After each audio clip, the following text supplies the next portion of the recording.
നിന്നോട് പറയാതെ ഇത്രയും നാൾ ഞാനിത് മനസ്സിൽ കൊണ്ട് നടക്കായിരുന്നു. എല്ലാം നിന്നോട് പറഞ്ഞു കഴിഞ്ഞപ്പോ എനിക്ക് എന്താ ആശ്വാസമായിരുന്നോ?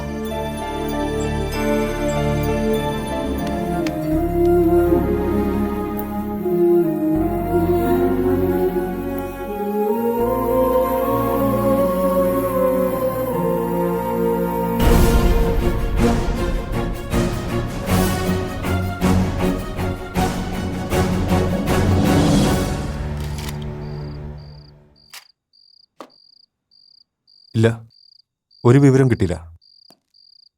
അതെ, അൺഒഫീഷ്യലായിട്ടാണ്. ഉണ്ട്, VP ഇവിടെ ഉണ്ട്. ശരിയെന്നാ. വിനോദ,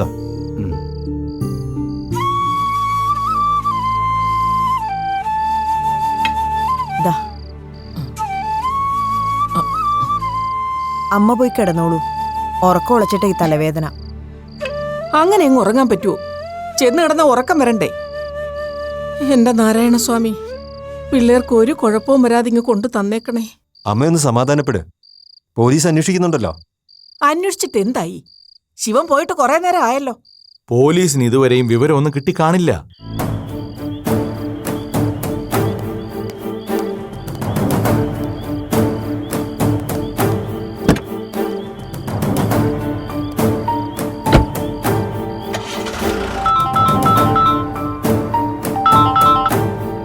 ഹലോ ശിവേട്ടാ.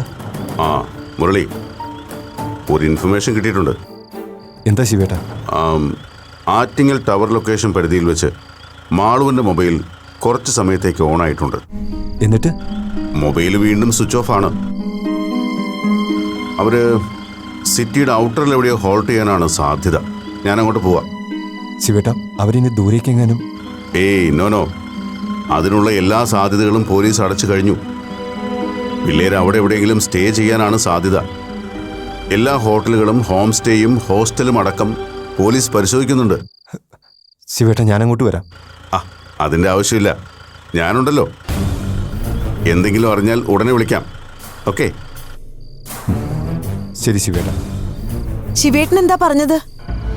മാളുവിന്റെ മൊബൈൽ ആറ്റിങ്ങിൽ എവിടെ വെച്ച് ട്രേസ് ചെയ്തിട്ടുണ്ടെന്ന്. രണ്ടുപേരും അവിടെ എവിടെയെങ്കിലും സ്റ്റേ ചെയ്യാനാ സാധ്യതയെന്ന്. ഈശ്വര, അപ്പൊ പുറപ്പെട്ടു പോകാനുള്ള പരിപാടി തന്നെയായിരുന്നു.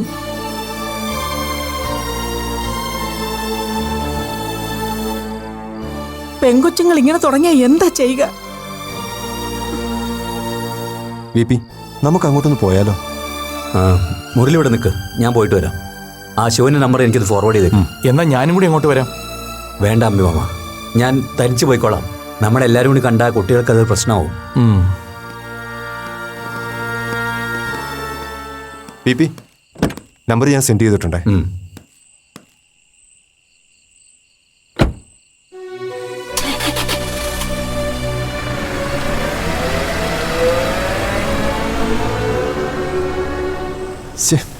ഈ പിള്ളേർ കാട്ടിക്കൂട്ടുന്ന ഒരു പൊല്ലാപ്പ്.